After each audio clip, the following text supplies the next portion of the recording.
Marlene, boa tarde. Hoje é Dia das Mães. Estou passando aqui para agradecer.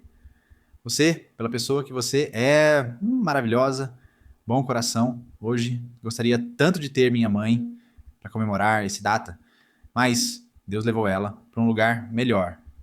Mas quem está na Terra? Temos que valorizar que Deus te ilumine sempre.